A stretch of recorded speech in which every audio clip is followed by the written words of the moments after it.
there was some concerns expressed by the Federation of Child and Family Services of British Columbia about the internal report that was released by the NDP, basically saying that contracted service agencies weren't doing a good job, didn't provide good results for children.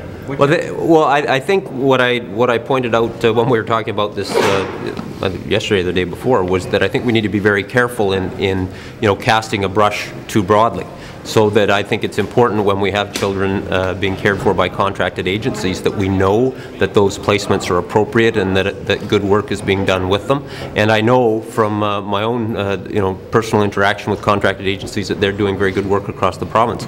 I've had a good discussion with the executive director of the Federation today, and we're looking forward to further conversations in our ongoing working relationship about how it is that we ensure we have the contracted resources we need, but that we're only using those where the situation is appropriate.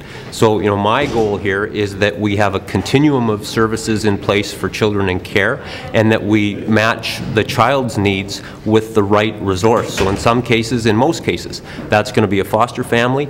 In some cases, that's going to need to be a foster family that has special training in respect of a child that may have higher needs. And in some cases, it may be a contracted type resource. The key here is that the service continuum needs to be in place to provide all of those things. So are you still looking at minimizing the use of contracted resources at the ministry? I think that we need to minimize contracted resources and only use them where they're appropriate in relation to a particular child's needs. So in the vast majority of cases, a foster care type arrangement is going to be most appropriate. And I think what the report, the cost driver report suggested to me was that in some cases contracted agency resources are being used because foster homes aren't available. That suggests to me that the ideal situation would be to have a foster home available, so that's what we should strive for. But I'm confident that contracted agencies are going to remain a critical part of providing a continuum of services to children that need those services. What about Mary Ellen Trapel-Lafon's concerns, the child and youth representative, who basically says she would have really liked to have seen that report and actually requested such documents from your ministry? Well, I saw the representative for children and youth comments in the newspaper this morning. I haven't had any direct conversation with her today. I understand that she's out of town, but I look forward to having some further conversation with her. I know that we exchange literally thousands of pages of documents with the representative for children and youth's office on an ongoing basis. We typically provide documents in response to her indicating that she wants to have a look at a particular program area or a particular type of service being provided by the ministry. And so I very much look forward to having a further conversation to ensure that she's getting the type of documentation she feels she needs to do her job effectively.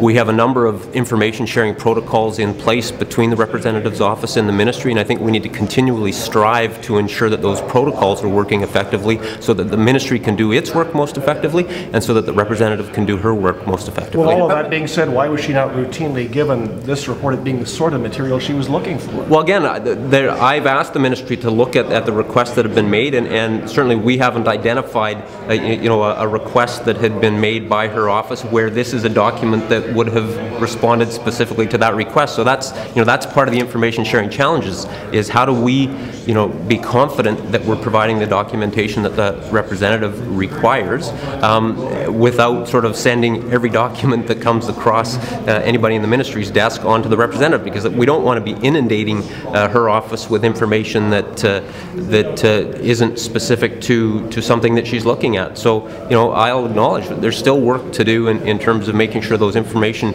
sharing protocols are as effective as possible.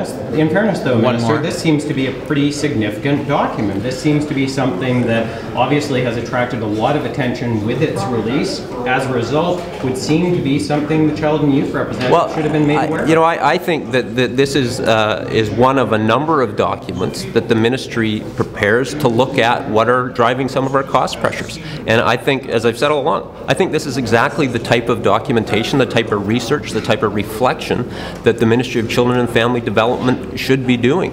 We then then use those documents to inform a whole bunch of other things that we want to do. So this is a document that helped to inform the budget process. This is a document that is very much informing our review of our practice, our review of how it is we can best deliver residential services, and that is work that is being initiated now. The Federation is going to be a key part of that, given that they play a key role in providing some residential resources, and we look forward to that work unfolding so that we can all be more confident that we have a range of residential services available, and that we're doing a better job to align the needs of an individual child with the resource that child is being placed in. That's the goal here, and it's going to take considerable work to reach that goal. Thanks, everyone.